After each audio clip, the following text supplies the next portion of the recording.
El gobierno de la tarde. Pasamos al gobierno de la tarde, son las 5 en punto. En este momento se integra don Rafael Fafa Taveras, Esteban Delgado y José Luis Mendoza, que en pocos minutos harán su entrada a la cabina de la Z101. Las buenas tardes a don Fafa.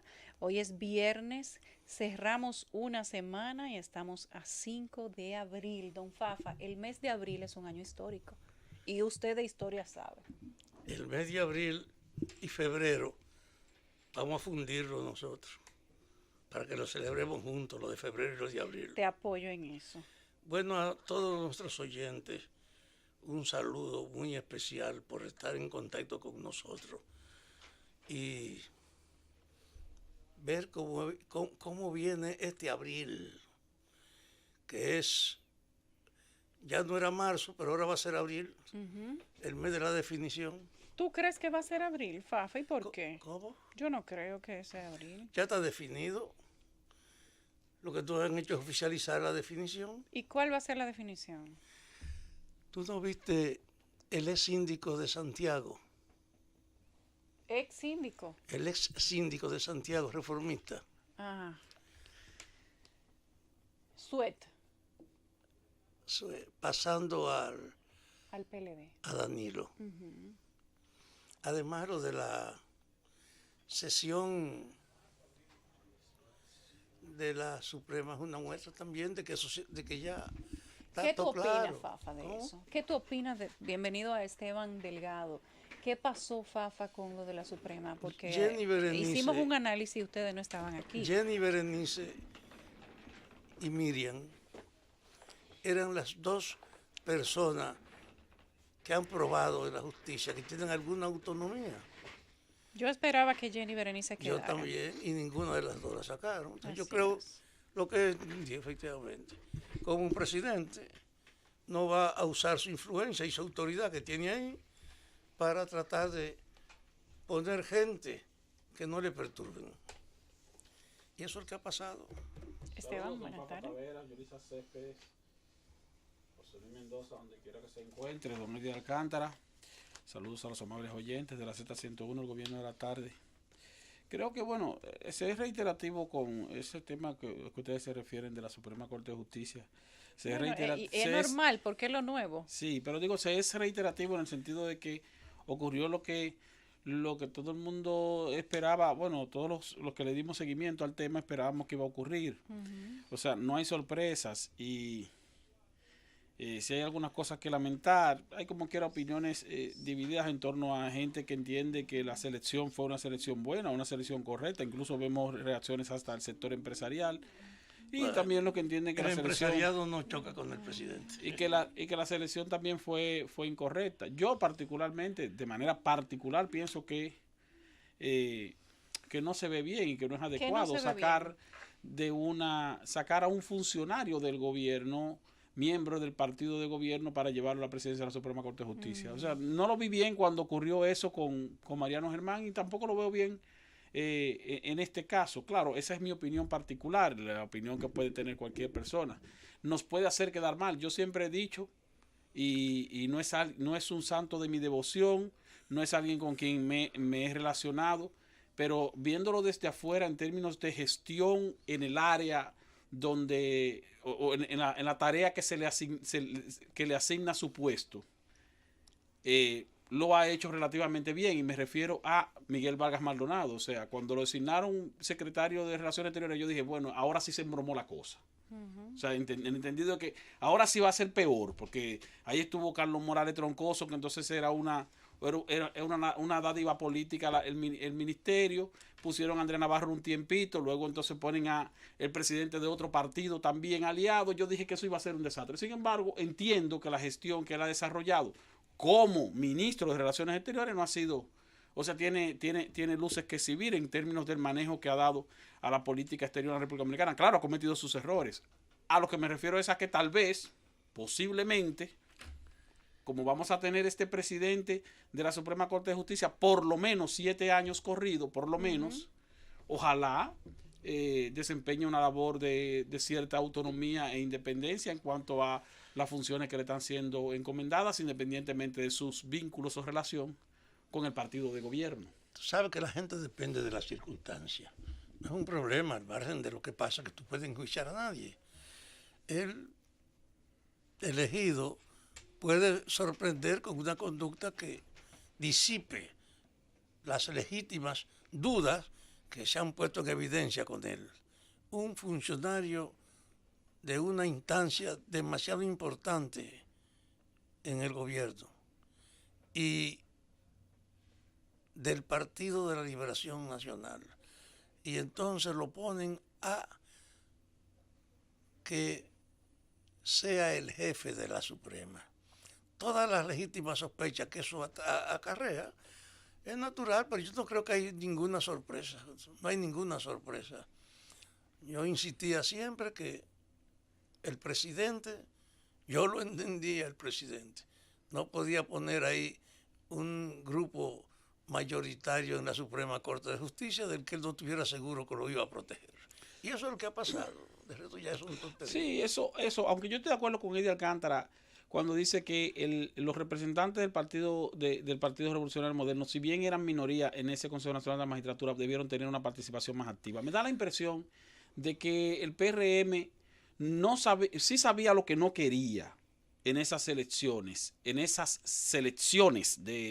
de miembros de la Suprema Corte de Justicia. Sí sabía lo que no quería, pero no sabía lo que quería. Y entonces asumió una posición, no vamos a decir que incorrecta, pero tuvo la oportunidad tal vez el PRM, como partido de oposición, como principal fuerza política, de crear escenarios de tranque en determinadas circunstancias para ponérsela difícil al gobierno.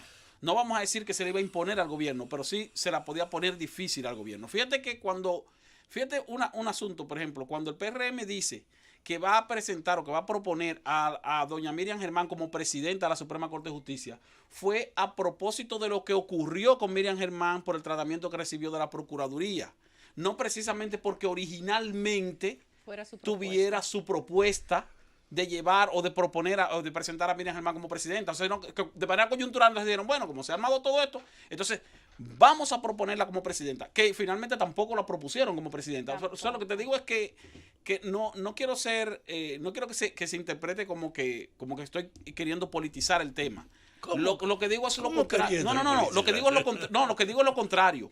Creo que el tema debió politizarse. En su momento. momento. Creo que el PRM debió politizar la situación, pero no politizarla en el sentido de poner a sus preferidos, sino de crear un escenario de mayor dificultad para el gobierno, tomando en cuenta su papel de partido de oposición. Oye, nunca yo había puesto un apodo mejor que el que le he dicho a este. El gobierno de la tarde. Regresamos al gobierno de la tarde. El Tribunal Supremo de Alemania recalcó ayer jueves la obligación de los profesores alemanes de deporte a prestar primeros auxilios y afirmó que tienen el deber oficial de tomar las medidas necesarias para socorrer a tiempo a los alumnos. El BGH, es el Tribunal Supremo en siglas, dictó sentencia sobre un caso en el que un alumno de 18 años se desplomó de repente durante los ejercicios de calentamiento en la clase de deporte en enero de 2013 y sufrió una lesión cerebral irreversible por falta de oxígeno. Para el afectado, el fallo de la Suprema de Alemania es en parte un éxito, ya que se admite que los docentes incumplieron en ese caso con su deber oficial y queda por establecer si la falta de primeros auxilios fue la causa de la discapacidad del demandante. El presidente de Estados Unidos, Donald Trump, abogó este viernes por eliminar todo el sistema para solicitar asilo en su país y deshacerse de los jueces de inmigración que deciden sobre esos casos, además de retirar a su nominado para liderar la agencia migratoria ICE, con el fin de seleccionar a un candidato más duro. El presidente no dio más detalles, pero esta es la segunda vez que se refiere al tema esta semana. El martes, durante una reunión con el secretario general de la OTAN, Jens Stoltenberg, también afirmó que había que deshacerse de los jueces de inmigración. El Tribunal Colegiado de Samaná dictó penas de 15 años de prisión contra 8 hombres acusados de intentar sacar del país con destino a Puerto Rico 135.95 kilos de cocaína, distribuidos en 133 paquetes, que fue confiscada en el municipio de Las Galeras en diciembre del 2015. Un comunicado del Ministerio Público da cuenta de la decisión judicial contra los acusados, todos de nacionalidad dominicana, que incurrieron en los delitos de narcotráfico internacional, violando varias disposiciones de la ley sobre drogas y sustancias controladas. Se trata de Edixon Fermín Hernández, Juan Carlos Sánchez Palmer, Denis King Vázquez, Abraham Johnson King, Tonito King de León, Luis Sandy Payano Jiménez, Ángel Manuel Pérez y Edwin Virgilio, quienes cumplirán la pena en la Fortaleza Santana Bárbara de Samaná. Por este caso también fueron procesados Luciano Kim Batista, Daniel Kim Marrero, Ralin de Bois Vilorio y Juan José Carlos Vázquez, quienes fueron descargados, decisión que apelará el Ministerio Público cuando les sea notificada la sentencia, puesto que durante el juicio demostraron con pruebas irrefutables su vinculación a esa actividad del crimen organizado. Un chofer del transporte público mató a otro tras supuestamente sostener una disputa por un pasajero. El hecho ocurrió la mañana de este viernes frente a la estación del metro José Francisco Peña Gómez, ubicada entre las avenidas Hermanas Mirabal y Entrada de los Guarícanos. Al lugar del hecho se presentaron agentes policiales y personal del Instituto Nacional de Ciencias Forenses INACIF. Hasta el momento, las autoridades no han ofrecido detalle alguno del caso. Y hablamos del béisbol de Grandes Ligas, porque el abridor estelar de los Dodgers de Los Ángeles, el zurdo Clayton Kershaw, trabajó en las ligas menores y obtuvo un resultado satisfactorio en su proceso de recuperación. Kershaw lanzó 4 entradas y 1/3 en una apertura de rehabilitación por el equipo AAA Oklahoma City, en la que se dio 2 carreras y 4 imparables. Además, retiró a 6 bateadores por la vía del ponche y otorgó 2 bases por bolas. El zurdo estelar de los Dodgers, que sufrió las molestias durante el campo de entrenamiento de primavera, permitió ambas carreras en el segundo episodio al ceder un cuadrangular, aunque lo importante para Kershaw fue el trabajar 61 lanzamientos y poner 42 en la zona del strike. Todas estas informaciones usted puede ampliarlas a través de nuestro canal de YouTube y a través del diario de la Z Digital. Además, puede entrar a todas nuestras plataformas de redes sociales con el usuario Z Digital y @Z101 Digital. El gobierno de la tarde.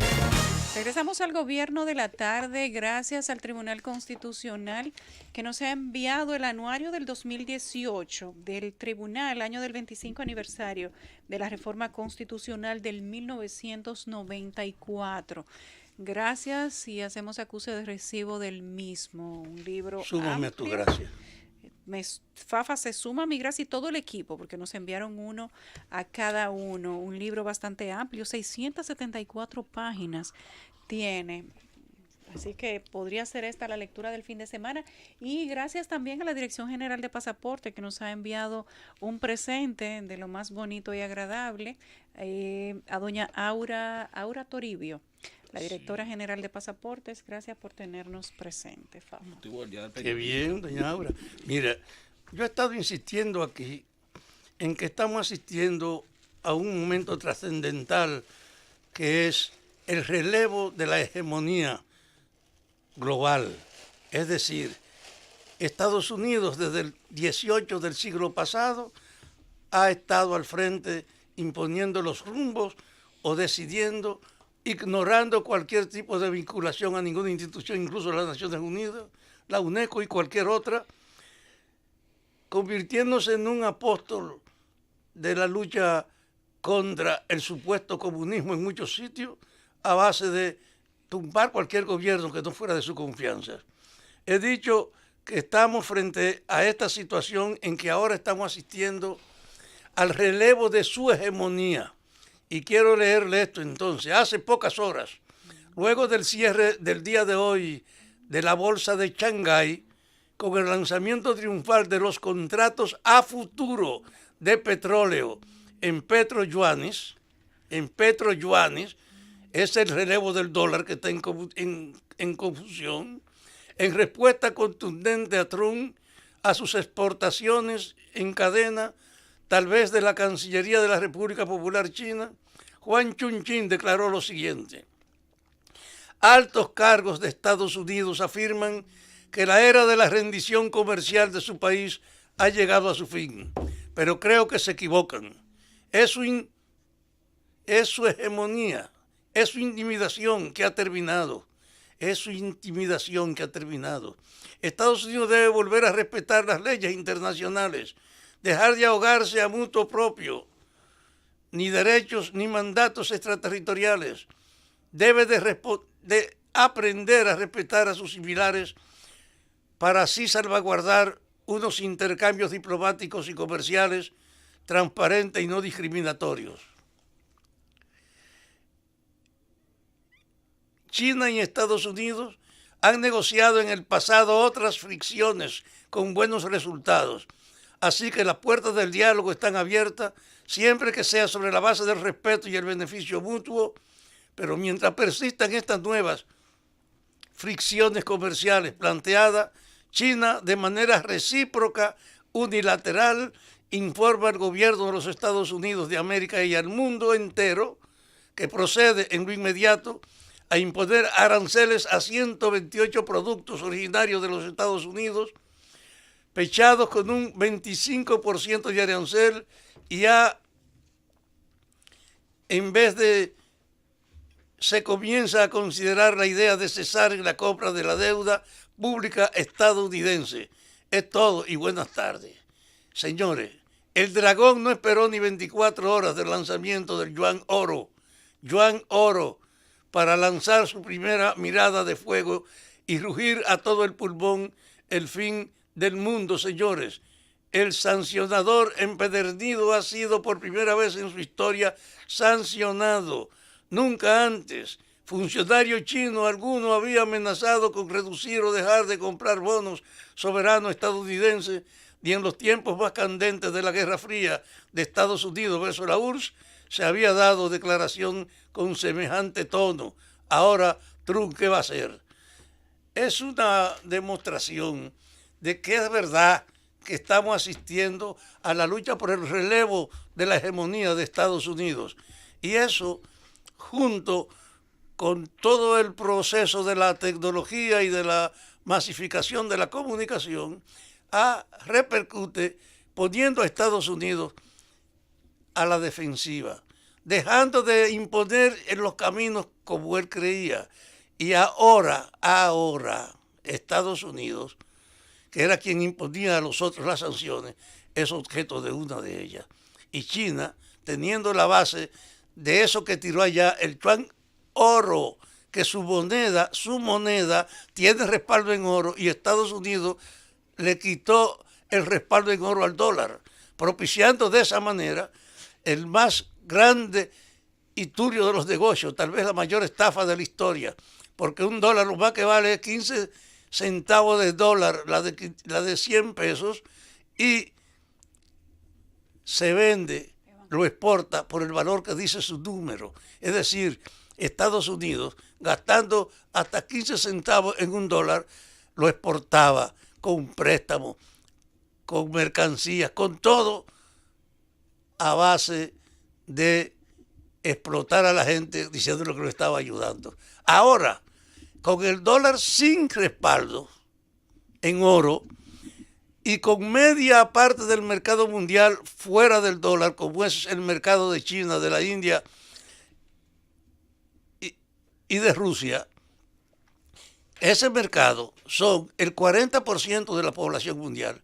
Y Europa, consolidando su autonomía y además afirmando su propia unidad, ha defendido su moneda, y de hecho el mercado chino, ruso, hindú, junto con la actitud de Europa, ha sacado medio mercado del mundo en cuanto a valores fuera del uso y de la hegemonía del dólar. Y eso no es paja de coco. Por eso Trump ha tenido que estarse replegando a su reducto, y a pesar de la bravuconada y de sus amenazas, no puede evitar tener que enfrentarse a un hecho donde antes no tenía competencia y ahora no tiene el campo libre para hacer nada. Bueno, creo que la posición de Estados Unidos con relación a su condición hegemónica en el ámbito mundial siempre ha tenido competencia de parte de otras potencias. Y recordamos cuando la época de la Guerra Fría, como quiera que sea, tenía en la Unión Soviética. Pero ahora estamos frente a un mercado único. Sí, un mercado único. Que ya no es, pero no es un mercado, la frontera ideológica. Pero no es un mercado que dejaría a Estados Unidos al margen, don Fafa. O sea, Estados Unidos, como quiera que sea, es la principal la nación de mayor consumo en el ámbito mundial. Por lo tanto, hay que contar con Estados Unidos para poder dinamizar los mercados. Y todavía, fíjense que en este momento, por ejemplo, Estados Unidos recibe un crecimiento económico favorable, más favorable que en años anteriores. Quiere decir que no le está yendo mal. Creo que tal vez el posicionamiento hegemónico ideológico de que bueno, de que ya la gran potencia del mundo, pero de todas maneras Estados Unidos sigue teniendo un posicionamiento sumamente importante en el ámbito mundial porque es el principal consumidor.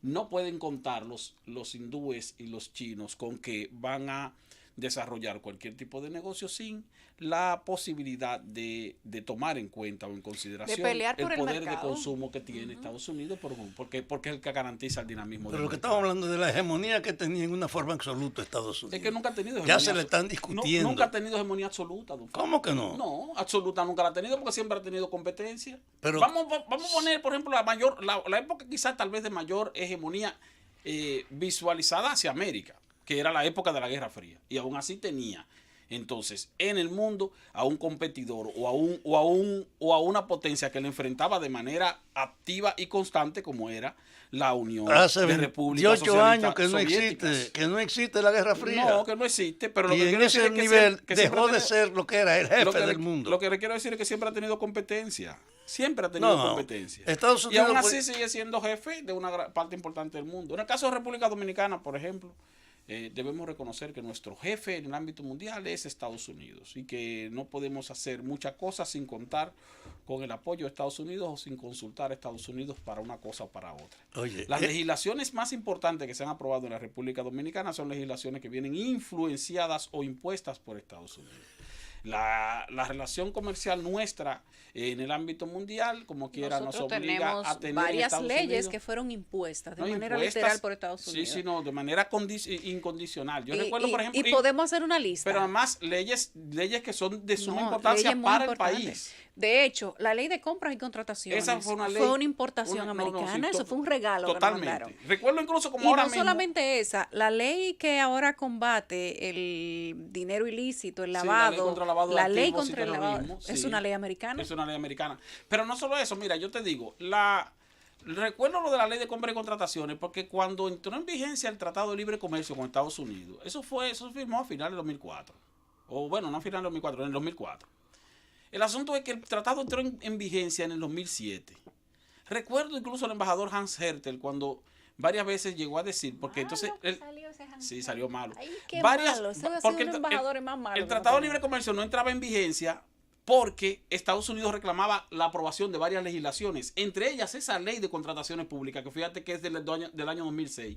Y recuerdo una vez que Hans Hertel dio una declaración pública donde dijo, la aprobación de la ley de contrataciones públicas es una condición sine qua non para la entrada en vigencia del Tratado de Libre Comercio. No cuenten con ese tratado si no aprueban esa legislación. O sea, eso fue un asunto de que o lo aprueban o lo aprueban.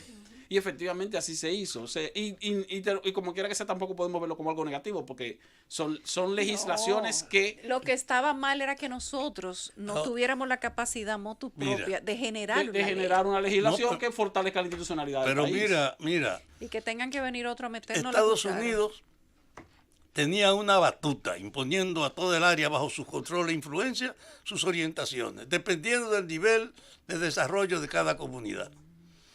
Aquí, es verdad, todos los gobiernos han sido sumisos a la voluntad y al interés de Estados Unidos. ¿Tú te imaginas a Hipólito mandando tropas para Irak y votando contra Cuba en Suiza a pesar de todas las opiniones en una de esas discusiones de fondo? Es decir, todos los presidentes dominicanos han estado al servicio por la sumisión de Estados Unidos. Y en ese ámbito, una muestra que siguiendo ese camino, tú ves que hay un deterioro de su hegemonía y de su autoridad. ¿Tú crees que en la época de auge y que ellos eran los predominantes en el mundo como los jefes indiscutidos, porque después que se cayó el muro de Berlín no había ningún otro centro más grande que la primera potencia del mundo? Pues mira, ninguna de las naciones que ahora tienen relaciones con China hubiesen establecido las relaciones. Y ahora, tranquilamente, hay 17 naciones latinoamericanas que tienen relaciones con China y una presencia increíble de relación comercial y de acuerdos políticos de los rusos. Es decir, le están disputando no solo hegemonía, sino hasta su propio espacio que tenía bajo su control. Y el que no se dé cuenta o no acepte que Estados Unidos está viviendo una etapa lógica y natural, todo el poder se renueva o cambia, pero no hay hegemonía eterna. España duró 300 años en la hegemonía del mundo con la riqueza que descubrió en América, y cuando falló en mantener su esquema se le emanciparon todas las colonias latinoamericanas. Ahora, ante el hecho cierto de que Estados Unidos no puede reclamar la hegemonía que tenía, tú ves a los latinoamericanos buscando cada uno su propio campo. Para los dominicanos es importante entender lo que pasa, pero sabiendo que Estados Unidos, es verdad, es nuestro primer mercado. Allí es que hay una población más grande de nosotros, de allá vienen las remesas, que es una donación casi de la solidaridad de los dominicanos que viven fuera. Pero sin tener eso que tú te referías, la sumisión de que ellos imponían aquí hasta las leyes que quisieran. El gobierno de la tarde. Regresamos al gobierno de la tarde, ya son las 5:30. Ha sido un día para poner a circular muchos videos de WhatsApp. Hay uno por ahí en el que una mujer destruye una boda y la información que se tiene es que se casaba el ex esposo, que hacía años que habían estado, bueno, separados, y él era lo que le dicen un Dominican York, dominicano residente en el exterior. Al enterarse de que se casaba el ex, pues la señora de 32 años, de cual ya se sabe todas las generales, ella 32, se fue para la boda y ha desbaratado el bizcocho, la decoración y ha desfifarrado al hombre. Pues esto se dio en Jarabacoa y la policía ya ha identificado a la señora por irrumpir de forma agresiva en una boda a la que, por cierto, no estaba invitado, donde se casaba el ex esposo. La institución del orden ha dicho que la señora confesó que lo hizo por celos al enterarse que su expareja, que desde hace años no veía, estaba a punto de casarse con otra que no era ella, por lo que se presentó al kiosco de la gallera de la comunidad de Palo Blanco, donde agredió al ex esposo y prácticamente desbarató la boda. Bueno, interesante, pero era una boda por lo civil. Porque tengo entendido, por ejemplo, la Iglesia Católica cuando va a celebrar matrimonios, generalmente toma creo que un mes de anticipación, ponen un anuncio. Y lo dicen. O presentan para que hagan el lío a la pareja, antes de la boda. Sí, donde presentan, dicen, esta pareja se va a casar en tal fecha. En 3 domingos. 3 domingos anteriores, exactamente. Y algunas iglesias lo que hacen es también que ponen, o los presentan de manera personal a la pareja. O ponen una especie de afiche, fulano de tal y fulano de tal, se van a casar, cualquier persona que tenga algún tipo de oposición, pues entonces que pase. Pero las situaciones pasan. Yo recuerdo cuando yo estaba pequeño, que nosotros teníamos unos vecinos, una vecina. Esteban, pero se hizo viral de inmediato el video. No, pero que imagínate, nosotros teníamos una vecina, estando yo pequeño, muy niño, había una señora que tenía a su esposo, el esposo siempre iba, él estaba allá, siempre iba a los fines de semana, de viernes a domingo, porque el hombre dije que trabajaba en una empresa y tenía que estar viajando al interior, qué sé yo. Y tenía 2 niños con la señora. Y un día de repente llegó otra señora, en un vehículo con otro niño, creo que venían de Barahona o de San Juan, a conocer a la señora, la vecina nuestra, diciéndole, mire, usted es fulana de tal, sí, pero mire, yo soy la esposa de fulano de tal, que es el esposo suyo. Usted es la esposa, él vive conmigo de lunes a jueves y viene aquí los viernes. Y mire el niño que tenemos. Y eso fue una cosa como tan grande, impresionante, tan grande, porque entonces parece que ninguna de las 2 señoras sabían que él tenía 2 familias, una aquí en la capital y otra entonces en en una de las provincias Algo del típico sur. antes. Sí, eso se usaba mucho Eso antes. se usaba mucho. Los hombres tenían 5 y 6 familias al mismo tiempo. Pero y una eran unos barbaridad. gallos. Sí, terrible eso. Eran ¿Tú unos te gallos. imaginas que un señor es el pariente, el abuelo de una persona que trabaja conmigo y tiene 34 hijos en el campo? ¿Cómo va a ser, Fafa? Y él tenía 2 o 3 sitios y en cada sitio de tierra que tenía una casa con una mujer ahí en cada sitio. Sí. Y tiró y dejó 34. Pero Es decir, una de la promiscuidad que había aquí con la sexualidad y con los hijos era inmensa. Y sobre todo, con la idea de que las mujeres tenían que aguantar la yuca, de que el marido era el jefe. En la medida en que se ha ido emancipando la mujer, mira hasta lo que produce, una inesperada agresión sí. a su Aunque competidor. por eso tiene componentes que van más allá. Y uno de los componentes que tiene es que la mujer también, además de que ha ido aprendiendo a conocer, de que ha ido adquiriendo, y ojalá que no haya una mala interpretación con lo que voy a decir, pero además de que la mujer ha ido adquiriendo mayor participación en términos sociales y mayores reivindicaciones como debe ser, la mujer también ha aprendido a conocerse y a conocer su cuerpo y a conocer también o a saber que ella también tiene el derecho, o no tiene el derecho, sino la posibilidad de sentir el placer de tener o estar en una relación sexual con su pareja o con un hombre. Y quiero decirlo por lo siguiente. En el pasado, las mujeres, en aquel pasado, las mujeres se unían al hombre y lo que se interpretaba era, o lo que interpretaba la mujer era que tenía que premiar a ese hombre con el hecho de que ese hombre iba a sentir o a tener el placer de estar con ella, mientras que ella simplemente se resignaba al hecho de que va a tener hijos con él y que tiene que mantenerse en su casa comportándose como debe ser. Hoy día, esa liberación hace también que la mujer, al conocerse a sí misma, también sienta el deseo y el placer de elegir por sí misma qué quiere o qué no quiere, porque ya tienen incluso la intención de estar con alguien con quien entiende que va a sentirse bien, no solo por la comodidad o por la posibilidad económica que pudiera tener el personaje en sí mismo, sino también porque ese hombre le va a dar placer o le va a engrandecer su sentimiento de amor hacia lo que quiere. O sea, antes lo que tú tenías era un hombre que le proponía a una mujer, principalmente en el campo en el pasado, mira, yo te mudo, vete conmigo que yo te mudo, yo te voy a poner en una casa y te voy a mudar y te voy a criar a los muchachos. Y la mujer se iba solamente a cambio de esa promesa. Hoy día la mujer se conoce a sí misma y la mujer sí dice, la mujer tiene la posibilidad de decir, no, yo no me mudo con ese hombre ni que tenga los millones de chanflín porque no me gusta ese hombre, porque yo no me voy a acostar con ese hombre, porque yo no voy a vivir con ese hombre.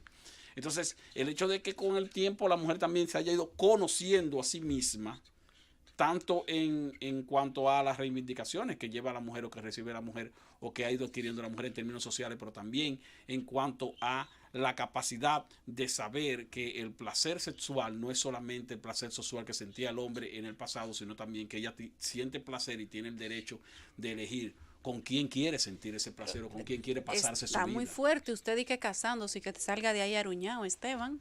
Y el bizcocho por los aires, y la decoración en el suelo, y la novia corriendo con todo. Está fuerte, Esteban, ¿eh? No, y que se dé o no se dé, porque entonces, y encima de eso, se va a dar el matrimonio o no se va a dar el matrimonio, o la mujer va a insistir, la novia va a insistir como quieren casarse con ese hombre que tiene una mujer o una ex mujer que es una fiera.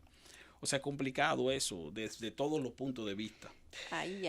Pero mira, quería hacer una observación, Yulisa, del comentario que ustedes hicieron al principio de la tarde con relación al alcaide de Higüey. Creo que es que... Sí, de Higüey, de la cárcel de Anamuya, el que se fue a pasear, las presas por la playa. Sí, me sorprendió porque cuando recibimos la llamada de Julieta, la representante o vocera de la Procuraduría, haciendo referencia al caso, como que fue muy pasiva en el sentido de que, bueno, mira, este hombre violó el procedimiento, el protocolo, y entonces hay que hacer una investigación y eso, pero, óyeme, pero violar el protocolo de salir con mujeres que están bajo prisión, bajo coerción de prisión, y entonces llevártela a parrandear.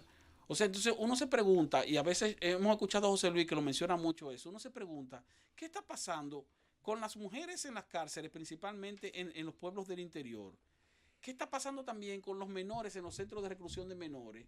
Cuando no hay video que lo graben. Cuando no hay video que lo denuncien, porque fíjate que esto se viene a descubrir porque alguien Una conoció a la periodista, persona. Bayway. Pero mira, esa persona Reconoció a la presa. reconoció a la presa, oye bien, y la entonces vio en la playa bebiendo, oigan, consumiendo alcohol, y aparentemente estaban almorzando en la playa y estaban los guardias que se supone que debían custodiarla también celebrando con también la en presa. Parranda. Sí, todo el mundo. Entonces uno se pregunta, ¿qué no estaría ocurriendo en esos centros de reclusión? Primero, centros de reclusión de mujeres, donde tú te encuentras con mujeres ahí, que algunas de ellas pudieran ser capaces de cualquier cosa, porque si están ahí por delinquir, tal vez por narcotráfico, tal vez por asunto de prostitución o por cualquier otro tipo de acción. Pero también tú te encuentras con los centros de reclusión de menores, donde hay también niñas y jóvenes, muchachos, varones, que si uno no tiene conocimiento de que haya un control estricto con relación al manejo que se le da a esos muchachos, entonces es posible que lo que esté saliendo de ahí precisamente sean muchachos con mayor nivel de delincuencia o con mayor capacidad o hasta con niveles mayores de frustración. De frustración porque por tal las vez no situaciones que pudieran necesariamente estar ocurriendo ahí. Son más delincuentes, pero sí salen más frustrados. O más Entonces, frustrados. no sale nada que pueda aportarle algo a la Lo sociedad. que te puede estar alimentando el morbo, o sea, de repente tú tienes una niña menor de edad o un niño menor de edad que está preso porque tal vez delinquió, pero qué sé yo, tiene 12, 13 años, pero tal vez las mismas personas de personal de custodia conocen el historial, que si fue violado o que si el niño o la niña se prostituía, y que entonces como el morbo alimenta el cerebro, pues pudieran entonces estar incurriendo en cualquier tipo de irregularidad. Y ciertamente, si no hay cámaras o si no hay quien lo filme y no hay quien lo denuncie, entonces simplemente ocurre y nada pasa. La pregunta sería cuántas otras veces esto había sucedido y qué tal transparente se manejaba el alcaide, que ahora simplemente lo denunciaron porque fue reconocida una de las personas que guardaban prisión preventiva. De no ser así, entonces ¿cuántas veces esto pasó anterior o pasaría en el futuro? Entonces eso no es una simple violación de protocolo. Pero además de eso, el alcaide no le corresponde transportar presos. No, ¿Qué hacía esa persona exactamente. transportando presos de una cárcel a otra? ¿Cómo se maneja el sistema penitenciario cuando no hay una vigilancia de medios de comunicación? Ese no es un trabajo para los medios de comunicación. Se supone que el sistema debe funcionar solo y que tienen que haber mecanismos de supervisión donde se entienda o se descubra si hay algún procedimiento irregular. De no ser por ese video, la fiesta habría continuado. La fiesta hubiera continuado, no estuviera pasando nada. O sea, entonces estuviera ocurriendo como quiera. Por eso uno se pregunta, ¿qué más está ocurriendo de lo cual no nos hemos enterado? Y que entonces las autoridades correspondientes reaccionen simplemente diciendo que, bueno, mira, lo que pasa es que hubo una violación del protocolo. Violación del protocolo no es una gravedad. Eso es una cosa grave, terrible, eso es un escándalo. Eso es algo para que entonces haya una revolución en todo el sistema penitenciario del país y que entonces la Procuraduría esté en un estado de sesión permanente para ver qué está pasando, si esa situación también está ocurriendo en algún otro sitio y para hacer las depuraciones correspondientes. Porque no una simple, bueno, mira, yo soy el alcaide de una prisión. Entonces yo me atribuyo la condición de trasladar a un par de reclusas. Pero aparte de eso, en el traslado yo me detengo con ellas, nos paramos ahí en una playa a comer pescado, a beber romo y a parrandear.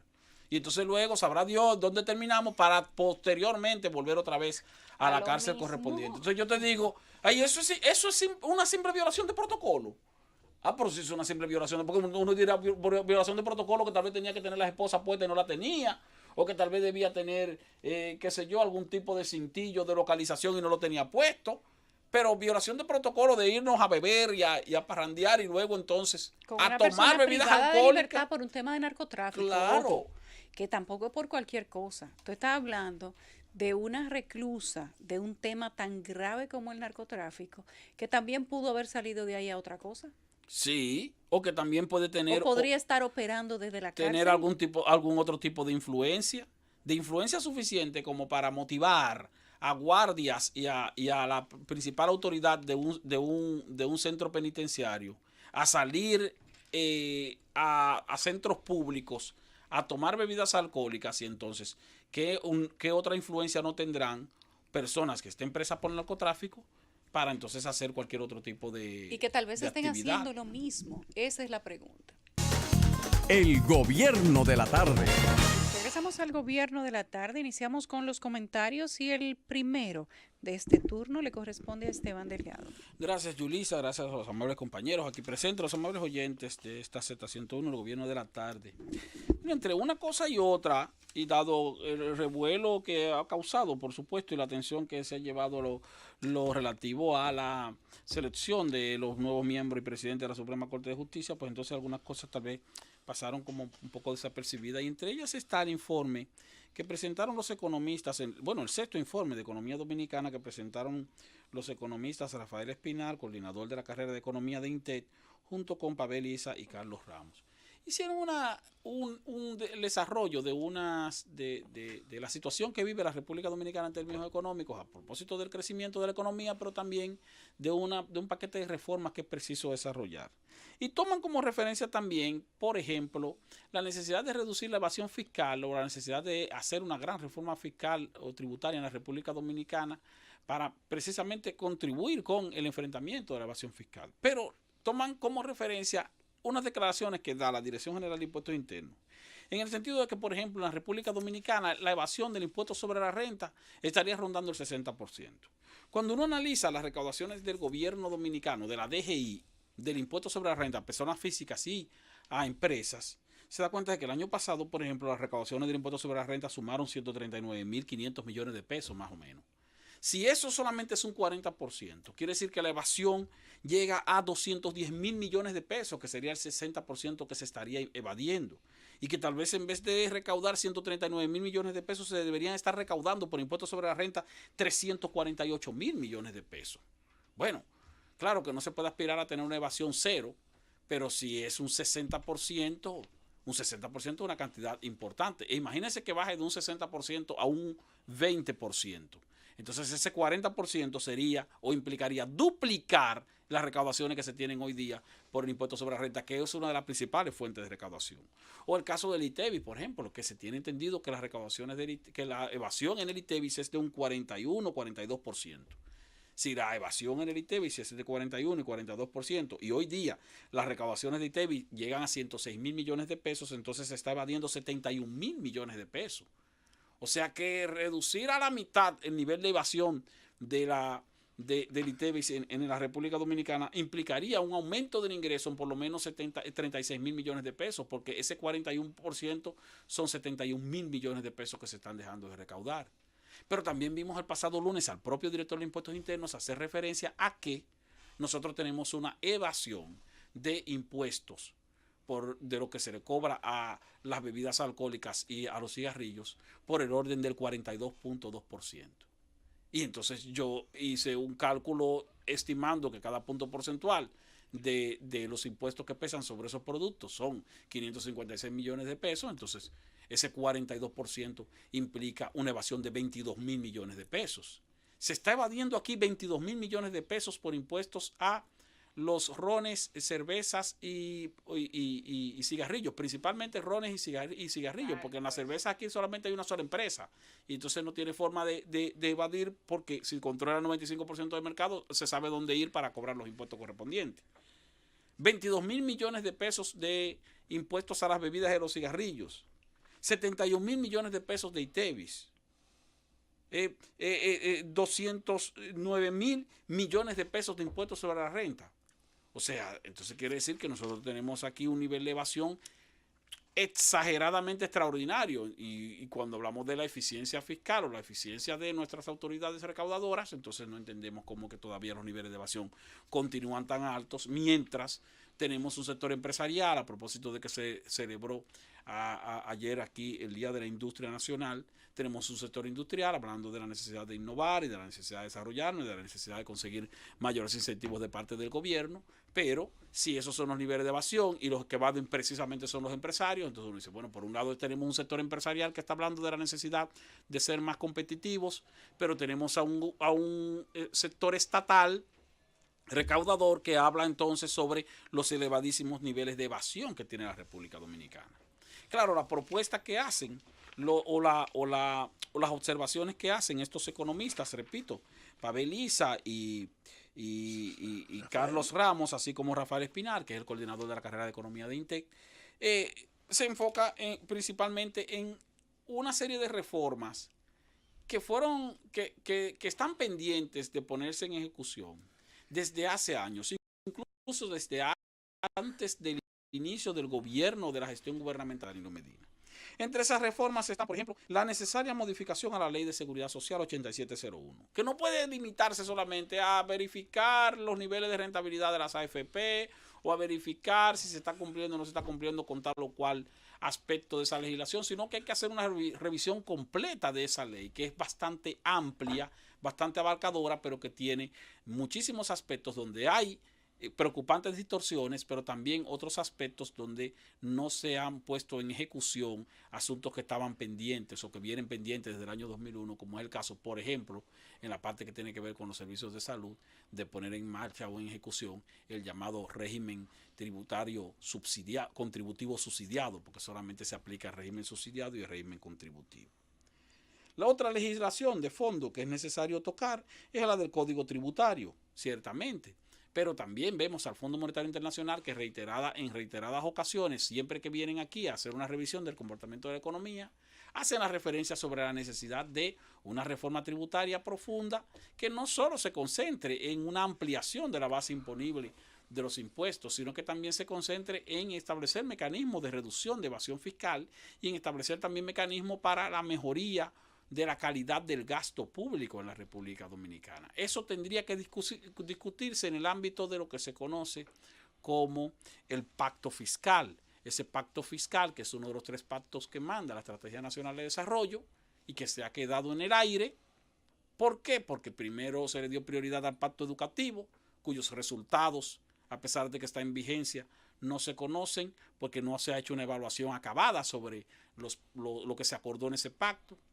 Luego el pacto eléctrico, que se ha quedado también en el aire por conveniencia o no de los actores, principalmente del gobierno en ese sentido, ya que hubo una manifestación de oposición de la oposición política en la República Dominicana y bueno, si no quieren firmarlo todo, pues no se firma y se queda ahí. Entonces se ha quedado rodando el pacto eléctrico y como el pacto eléctrico es una condición previa para discutir o comenzar a discutir el pacto fiscal, pues entonces no hay pacto fiscal hasta que no haya pacto eléctrico. Y se va a terminar la segunda gestión gubernamental del presidente Danilo Medina sin que haya pacto fiscal. Como no hay pacto fiscal, entonces hay una justificación ¿para qué? Para poder sostener el presupuesto de una manera o de otra. Y ya que no podemos sostener el presupuesto revisando justificación, el sistema tributario, justificación no necesariamente. Entonces tú lo justificas como aumentando el endeudamiento público porque de algún sitio hay que buscar el dinero. Con y sin pacto fiscal, porque también hay que decir que a veces repetir mucho una cosa le hace creer a la gente que es verdad sin cuestionamientos. Con y sin pacto fiscal la calidad del gasto puede mejorar. Y todo el mundo lo sabe, sobre todo de la calidad del gasto corriente, de la nómina que el Estado paga, sobre quién la compone y por qué. Pero por eso te mencioné la justificación. Porque el asunto es que con o sin pacto fiscal ciertamente tú puedes mejorar la calidad del gasto. Pero claro. Con o sin pacto fiscal tú puedes mejorar las recaudaciones. Y bueno, y las recaudaciones han ido mejorando. Ahora, en términos políticos tampoco muy conveniente, en términos políticos electorales, promover un pacto fiscal o promover una reforma fiscal cuyos efectos negativos se sienten de inmediato y afectan entonces al presidente de turno, de eso se y trata. los efectos positivos se sienten en el mediano plazo, por lo tanto, quien los disfrutaría sería el próximo gobierno o el que le siga al próximo, tal vez de aquí a 5 o 6 años. Entonces, por eso te hablo de la justificación. Fíjate que nosotros tenemos aquí el cumplimiento de una ley de educación donde se establece que hay que buscar un 4% del Producto Interno Bruto para el presupuesto de educación. Muy bien, pero para este año son 172 mil millones de pesos, creo que un poco más. Entonces, como hay que dar cumplimiento a eso y la presión tributaria apenas llega a un 15%, bueno, hay que buscar más dinero porque entonces hay que cubrir ciertamente y dar cumplimiento a algo que es positivo. Entonces, ¿cómo cumplimos? Bueno, vamos entonces a endeudarnos más. Y por eso hacen las observaciones de estos economistas que, como dije, son observaciones que también han sido hechas por el Fondo Monetario Internacional, pero que se quedan en el aire, que son la reforma de la Ley de Seguridad Social, el Código Tributario, la revisión de los altos niveles de exenciones fiscales que se conceden aquí a sectores productivos y no tan productivos de la República Dominicana, que para este año incluso se estiman en 230.000 millones de pesos, de lo cual, claro, hay una proporción importante que es del ITEVIS, pero la otra proporción es de exenciones de impuestos sobre la renta y de impuestos selectivos al consumo de determinados productos y de determinados sectores que deben cumplirlo. Ya para finalizar, también se observa la necesidad de la reforma del Código de Trabajo, sobre el cual ya hemos sido reiterativos en el aspecto de que esa reforma no puede afectar derechos adquiridos de los trabajadores, porque entonces estaríamos pagando más por menos, y la modificación de la ley de recapitalización del Banco Central. ¿Por qué? Porque en los últimos años no se está cumpliendo esa legislación y eso también está contribuyendo con un aumento del endeudamiento público, ya no a través del gobierno central, sino a través del Banco Central, que tiene que hacer mayores emisiones de deuda para cubrir su déficit cuasi fiscal, dado que el gobierno no le ha estado transfiriendo los recursos necesarios para cubrir ese déficit. Entonces tenemos un doble endeudamiento, el endeudamiento público interno y externo, que es el endeudamiento del sector público no financiero, y el endeudamiento del sector financiero, que cuando se junta se convierte en la deuda del sector consolidado de la República Dominicana y llega hoy día a un alarmante 54% del Producto Interno Bruto. El gobierno de la tarde. Regresamos al gobierno de la tarde. Hay una protesta que paralizaría el tránsito los días lunes 8 y martes 9 de este mes de abril y está siendo convocada por entidades choferiles y comunitarias que exigen la terminación de los trabajos de adecuación en la carretera Puerto Plata-Navarrete. El anuncio fue realizado por el presidente de la Federación de Transportistas de la provincia Puerto Plata, Cipriano Francisco Tavares, quien advirtió que cerrarían el tránsito en Maimón debido a que sus unidades se deterioran por las malas condiciones de la mencionada vía. El Departamento del Tesoro de los Estados Unidos anunció este viernes sanciones económicas contra 34 cargueros dedicados al transporte de petróleo de Venezuela a Cuba, en una nueva medida de presión contra el gobierno de Nicolás Maduro. Cuba ha sido una fuerza de fondo alimentando el descenso de Venezuela hacia la crisis. El Tesoro está tomando acciones contra barcos y entidades que transportan petróleo y ofrecen una ayuda vital para mantener el régimen ilegítimo de Maduro, indicó Steven Mnuchin, el secretario del Tesoro, en un comunicado. Más de 30.000 artículos arqueológicos fueron encontrados en el zoológico de Río de Janeiro durante las obras que se adelantan para su determinación, informó este viernes la alcaldía de la ciudad que administra el lugar. Se trata de una variedad de objetos, en su mayoría del siglo XIX, encontrados por los obreros que adelantaban los trabajos de modernización del zoológico, hallazgo que es considerado como un verdadero tesoro arqueológico. Y de ahí nos vamos al deporte, el astro brasileño del fútbol, Edson Arantes do Nascimento. ¿A qué no saben de quién hablamos? Pues ese es el nombre del mejor conocido como el Rey Pelé, triple campeón del mundo con la selección de su país, que tuvo que ser hospitalizado el pasado miércoles en París por una infección urinaria, según ha anunciado este viernes que se encuentra mucho mejor y que cree estar listo para volver a jugar. Muchas gracias a todos por su cariño. Los antibióticos están funcionando y los análisis están bien. Me siento mucho mejor y creo que estoy listo para jugar de nuevo, destacó el exfutbolista en Twitter. Pelé, de 78 años, fue ingresado poco después de haber mantenido un encuentro publicitario en la capital francesa con el futbolista francés Kylian Mbappé, organizado por su patrocinador común, la marca de relojes Hublot. Imagínate lo que cuesta un Hublot.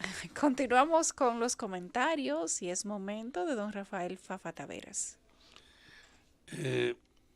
Consciente de que en el país no hay mucha práctica de darle seguimiento a los problemas internacionales y que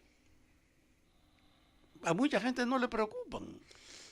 No importa la dimensión del problema ni la gravitación que pueda tener sobre nosotros. El hecho cierto es que no se sigue con frecuencia el proceso de saber lo que pasa en ese campo de la política internacional.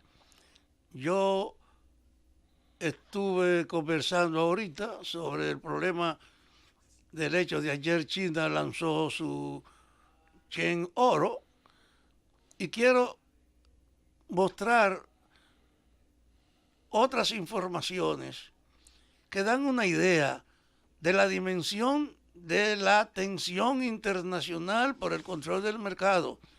Ahora no es la guerra la que tiene la posibilidad o la que está de por medio. No, es la competencia pura y simple, es la búsqueda de la hegemonía. ¿Quién duda sobre el cambio de época? Yo sé que hay mucha gente que no se da cuenta del hito histórico que representa la fecha de hoy. Con esa declaración yo no tengo ninguna duda de que el lanzamiento de los contratos de petróleo a futuro en yuan, oro, ha sido un éxito. Más de 14,000 operaciones por 37,678 millones. La bolsa de Shanghái ha tenido la mayor alza de su historia, 669 puntos. La cotización del petróleo a nivel mundial ha tenido un repunte. El marcador West Texas 65.53. El marcador Brent superando en su cotización al marcador West Texas por primera vez en años, desde los tiempos de la crisis petrolera de 1973, y en su primer reporte al marcador Shanghái en 440 yuanes, 69.9%. Igualmente, a Petro, que ha tenido un alza de 275 puntos en sus transacciones y que ha llevado la tasa de la Reserva Federal de Estados Unidos se elevara en un 0,25% con respecto al viernes, que se elevó en un 0,50%. Es inminente la venida de una hiperinflación en la economía estadounidense. Los números jamás habían sido más claros al respecto, anunciando lo que viene. He querido darle la información porque la mayor parte de la gente, acostumbrada a una cómoda dependencia de Estados Unidos, y por la vinculación múltiple que tiene este país con Estados Unidos, más de 1 millón de personas trabajan en Estados Unidos y dona al país cada año más de 6,000 millones de dólares. Dona, porque la remesa no hay que pagar nada. Es lo más significativo de un ingreso del exterior, porque el turismo es tal vez la inversión que más recursos les deja, porque pueden venir, invertir en hacer el hotel, te traen la gente, te incrementa el consumo y te abre fuentes de trabajo. Entonces, fuera del turismo, nada puede estar a la altura, ni siquiera el turismo, de lo que son las remesas. Entonces, esa relación con Estados Unidos hace que mucha gente no siga y acepte una hegemonía que tiene un siglo. Estados Unidos está al frente del mundo económico como la potencia, primero en disputa con los rusos cuando había una línea de la Guerra Fría, y fuera de ello después con un solo mercado. 100 años, desde el 18 al 19, desde el 18 del siglo pasado a este momento 19 del siglo XXI. Y entonces, ese hecho de que Estados Unidos tuviese una hegemonía de 100 años, no se percibe cómo se ha ido produciendo su deterioro en esa función hegemónica. Tenía Estados Unidos una situación preponderante con una justificación que le permitió ser autónomo en el mundo. Ni Naciones Unidas, ni la UNESCO, ni ninguna entidad en su política exterior. Y su papel era contener al adversario. Y el adversario fue que sirvió de justificación para todos los golpes de Estado, para las invasiones y para toda su política económica y su competencia también con otras naciones. Desapareció el muro de Berlín y Estados Unidos perdió con el enemigo su principal papel, comenzó a perderlo. porque en función de eso hay un solo mercado y Estados Unidos no ha podido usar el pretexto de antes de lo subversivo para poder imponer lo que quiere, y ahora tiene que tener por lo menos, un poco más de cuidado para usar su fuerza e imponer sus intereses. Y en función de eso se ha desarrollado ese mercado de la India, China y Rusia, que son el 40% de la población del mundo, y Europa ha avanzado a su autonomía, porque ya sabe que la OTAN no tiene necesidad Europa de tenerla, y Estados Unidos quiere que la gente pague la OTAN. Y así como la OTAN no tiene ninguna función, los europeos están tratando de consolidar su hegemonía en sus propias zonas, de tratar de que no haya tanto control ni presencia norteamericana, sobre todo allá. Y eso lo hace fortaleciendo su moneda. Y cuando usted suma el mercado chino, ruso e hindú con Europa, se da cuenta que la mitad de la población está bajo el efecto de este proceso de cambio. Ese anuncio de que ayer en Shanghái la presencia de la presentación del Yang Oro, cuando el oro es devaluado, cuando no tiene capacidad ni base legal para que usted lo pueda cambiar por un equivalente en oro, ahora los rusos, los chinos y los indios no necesitan el dólar y están abriendo una relación mundial con el petróleo que fue sorprendente en el día de ayer, en el sentido de que todos los pagos hacia el futuro con yuanes en oro tienen ahora una preferencia especial, porque no es lo mismo tener dólares que no tienen ninguna garantía en un proceso en que Estados Unidos está perdiendo el control y la presencia en la mitad de la economía mundial. En ese tiempo, entonces, uno tiene que preocuparse por lo que pasa. Y los dominicanos nunca pensamos en estas cosas y sabemos que tenemos un límite muy serio que nadie lo puede dejar de lado, y es que nuestras relaciones con Estados Unidos, nuestro primer mercado, la presencia de mayores compatriotas allá, la donación de esas reservas que vienen cada año al país, nos indica que nosotros tenemos que tener cuidado, pero de ninguna manera ignorar lo que pasa. Ignorar lo que pasa es no tomar en cuenta para el empresariado dominicano, que tiene que saber que no puede tener la postura tranquila que ha tenido hasta ahora de poca capacidad competitiva, teniendo esa perspectiva de esos inmensos mercados también que están abriéndose ahora con las nuevas relaciones. Ojalá el tema de que estamos asistiendo a un momento especial de la historia reciente sea evaluado en las propias filas del gobierno y en los canales de la oposición, que han estado marcados fundamentalmente por un espíritu entreguista y de sumiso, sin evaluar la realidad del mundo de hoy. El gobierno de la tarde.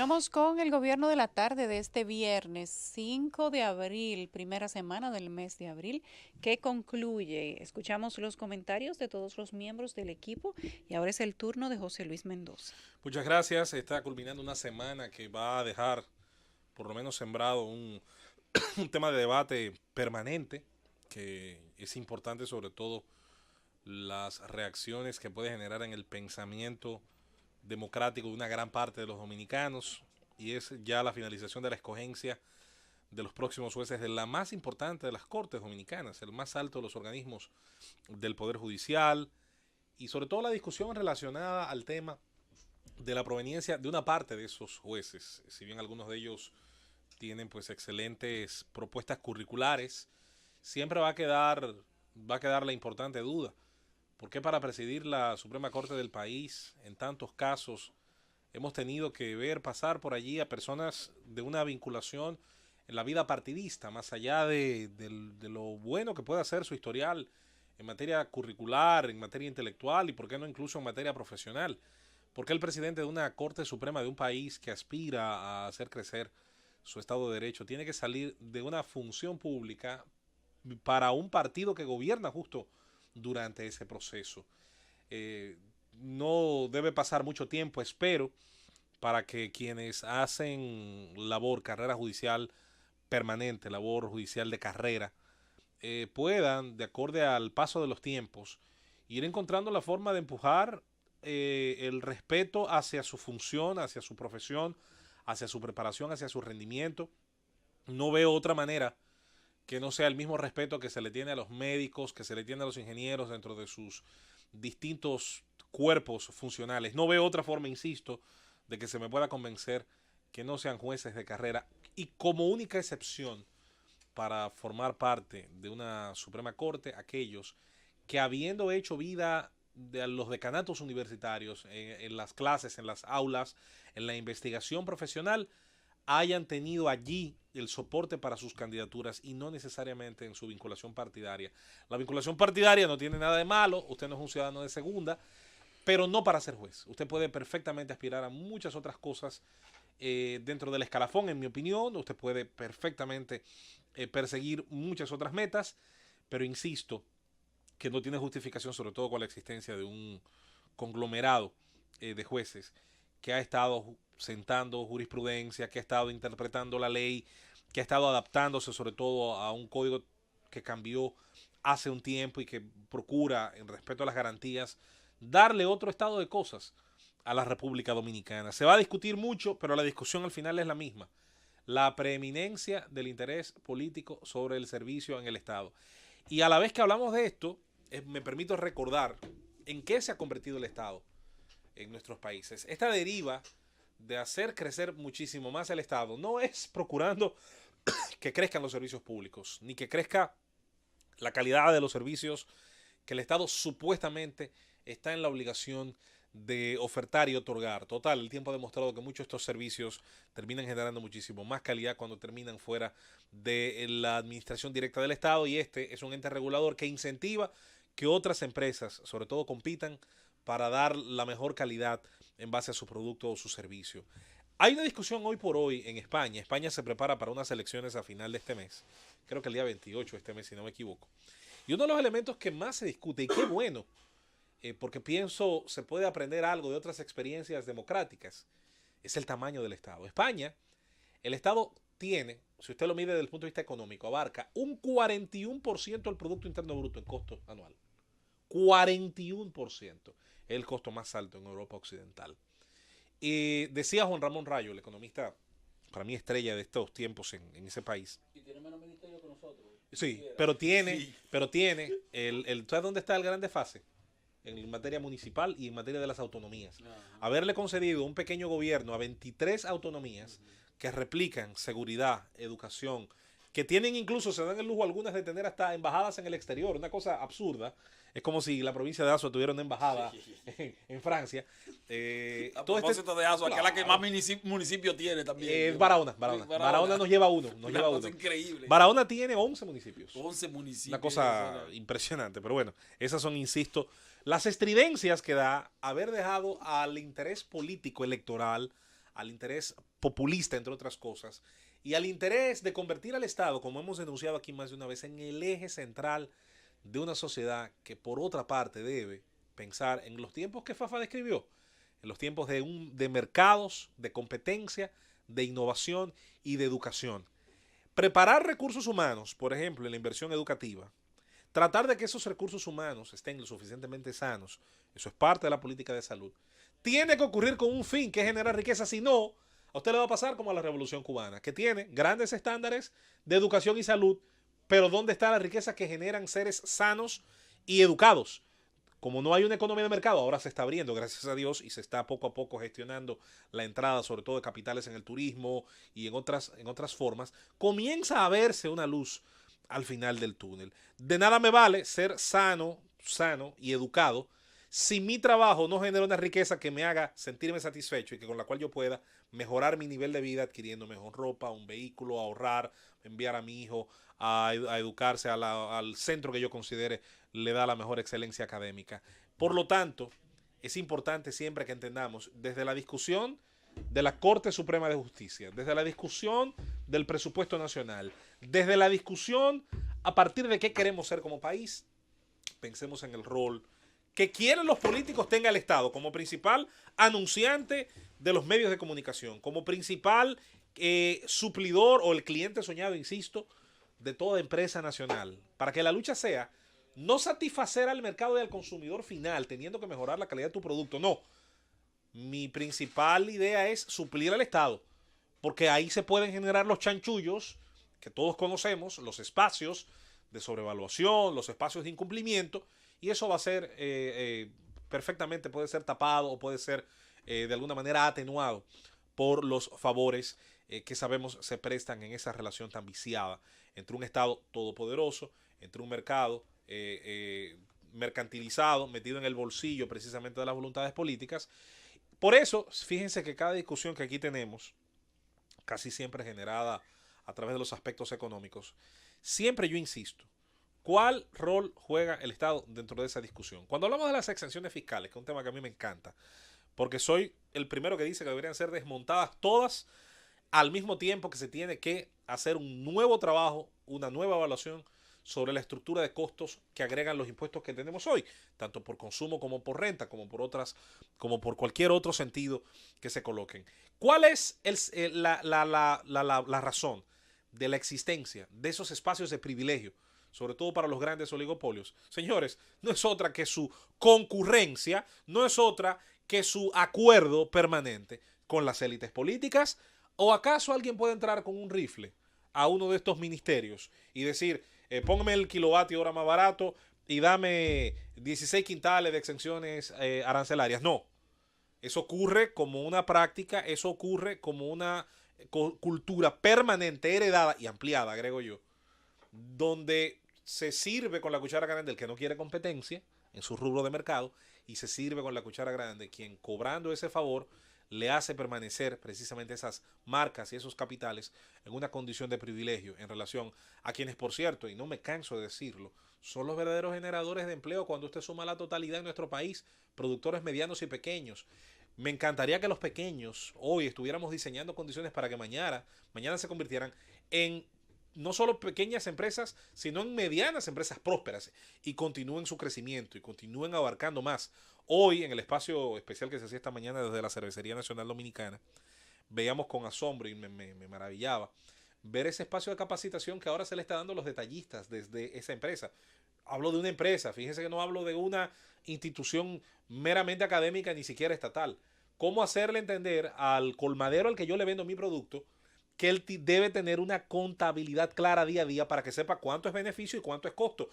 Decía una señora en su experiencia ahí manejando un negocio, una bodega, que hasta que no le dieron esa capacitación, ellos no tenían claro si se acostaban ganando o perdiendo. ¿Usted se imagina cómo gana la empresa grande que suple eso? Simple, si tengo clientes intermediarios más exitosos, voy a venderle más producto también. O sea, al final se va a beneficiar más la empresa que está haciendo esa inversión en la capacitación de esos pequeños comerciantes, porque esos son sus clientes. Y ese es el mutualismo que mucha gente le niega al mercado, y que, por cierto, hablando de China, estaba leyendo justamente ese rol que está teniendo en China, el crecimiento extraordinario de esa capa que no solamente ahora se enriquece más puesto que tiene mejores salarios, sino que ahora está reinvirtiendo en diversos tipos, cualquiera que fuese, de la expansión de su tejido productivo.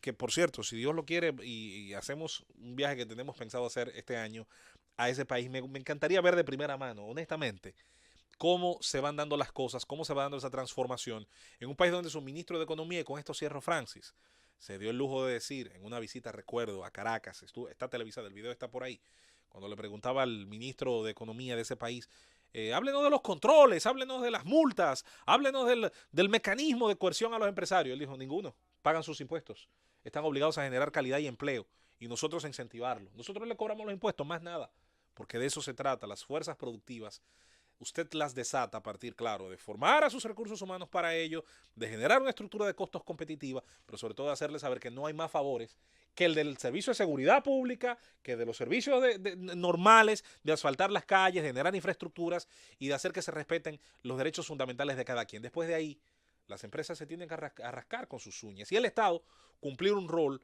para el cual verdaderamente le elegimos, no el de querer manejar cada espacio de nuestras vidas a un costo que finalmente ni siquiera nosotros los contribuyentes podemos sostenerlo. El gobierno de la tarde. Regresamos al gobierno de la tarde. Hoy es viernes, cerramos la Yo estoy semana feliz. y Ay, sí. como cada semana al final tenemos a Gary Acosta que nos muestra cómo anduvo la farándula para Pepe, cerrar la semana. Antes Un de- viernes de- sin estrés. Antes de pasar con Gary y todos estos temas, que por cierto, hoy sí es verdad que esto está movido, Gary, porque los lanzamientos Ah, que sí, hay hoy y que mucho, habrá. hoy hay mucho sabor. Día del periodista, por cierto. Y hay también. mucho movimiento en el entretenimiento. Gracias al Tribunal Constitucional que nos envía su anuario, que por cierto le pasa a Fafa, le hace homenaje al aniversario de la reforma constitucional del 94, y te lo menciono porque es el rol que jugaste en las conversaciones, sobre todo posteriores al tema electoral. Vamos a hablar la semana que viene, Fafa, un poquito de esa crisis. Yo tengo unos textos ahí en casa. Gracias al Tribunal Constitucional le vamos a dar lectura, y gracias a la gente de la Dirección General de Pasaportes, pues también por el presente que nos hacen llegar. Que para los que pregunten, es un lapicero, no vayan. Y no vale tanto como el otro. Vale 156,000 pesos. No, tanto No. no. Tanto no. Creo que te hubieras ya vendido antes de salir de aquí. Por si acaso. Créeme. Gary, Pero hay otros temas. Tú sabes que esta semana... Hay alguien que te decepcionó el concierto de Luis Miguel. No Sí. creo. ¿Te decepcionó? ¿Y qué pasó? Mira que ahí estaba en primera fila, ¿eh? Sí, primerísima. realmente. Pero parece que fue decepcionante. ¿Qué pasó, Las personas Gary? que han ido me han Empezó mal, me dicen. dicho que No empezó mal. A Mira, mitad estuvo mal. Número y terminó uno, mal. se llamaba México por siempre. Y no cantó ni la No viquina. hubo ranchera. No hubo ranchera. Claro, el rider aún sube. El tener que traer a todos el mariachi completo y alarga también el tiempo. Es más costoso el espectáculo. Sí, claro. Pero el tour que tú me estás trayendo es México por siempre. Por ende, Que es un mariachi. Aunque son mariachi aunque criollos, sea yo el buscaba. opening. Que sea el que eh, vaya a los restaurantes, el mariachi que llevan. Otra situación es que Luis Miguel está teniendo un problema de rinitis en el oído. Es una enfermedad que le está quejando mucho. ¿Qué pasa, Yulisa? Él no hace soundcheck. O sea, su banda sí lo hace el día antes. Y los músicos tocan, los coristas y demás. Él llega Sin él. a cantar. O sea, que tiene que estar Entonces, todo en ese O nítido. sea, él no momento ensaya. es que Es que se da cuenta empieza de lo Él que prueba está- el a agua. acomodarse, Entonces, ya él. Y llegó un momento que parecía, yo mismo sentí en Por un eso momento... fue el show con el hay un sonidista. ensayo. Parecía un Parece ensayo un con ensayo. público. Ay, Dios santo. Y el tono era muy alto de su voz. Cantaba muy, muy, muy elevado el tono, porque ya...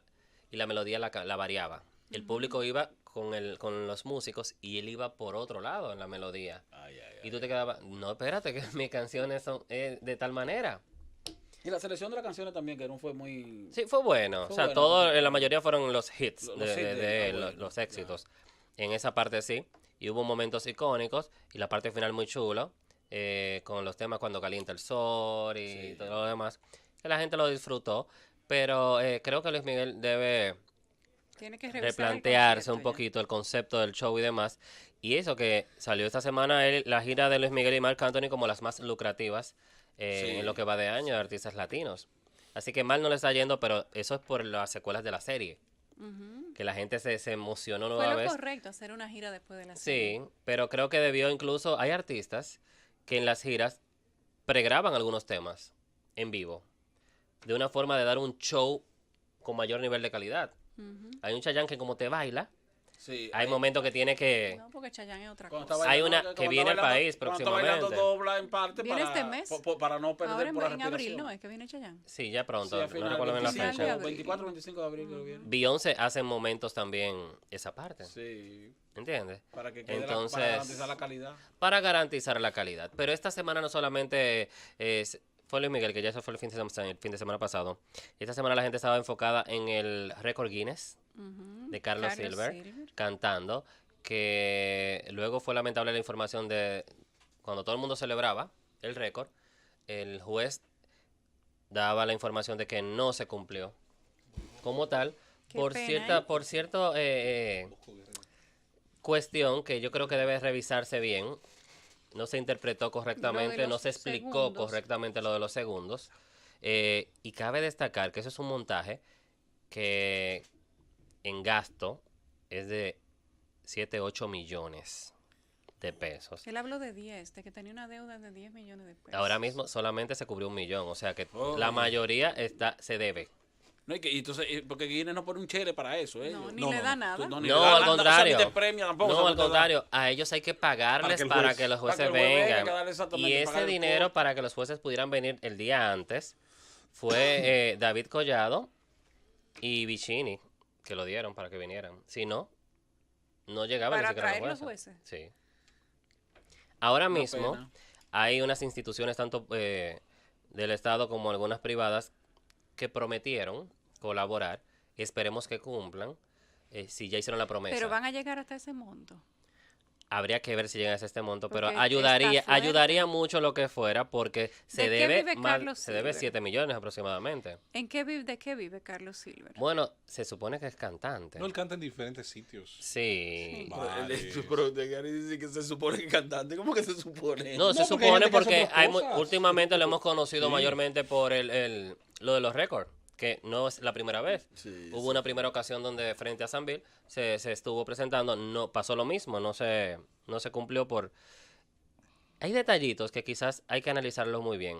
Lamentamos mucho, esta situación es un reto de los más difíciles que puede conllevar a lesionar tanto física como psicológicamente a Carlos Silver, un récord que es comparado incluso con el récord de subir el Monte Everest, porque son 5 días sin dormir, Sí, corrido. corrido, cantando. Mañana, tarde y noche, Entonces, constante. Hubo o sea, pausa, lo de los 30 segundos que no se explicó, no lo entendieron bien en un momento, es que entre el cantar una canción y otra son 30 segundos, pero hay canciones que luego que acaba él de cantar, suena como la música sigue por unos segundos y antes de que arranque a cantar la otra, el intro de la otra también tiene otros segundos.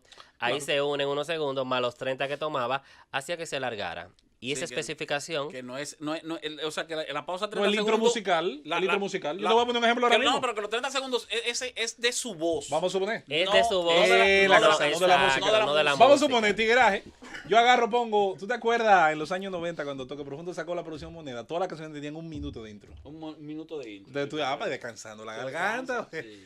Mire, es un récord que... Entonces, oye, 30 segundos de entre canción y canción con tu voz. O Él sea, ¿Qué estuvo a debía punto. hacer entonces? Vocalizar, calentar. Vocalizar, mientras... hablar. Mira que el segundo día iban a Anunciaba la desmontarle todo. hacer un la.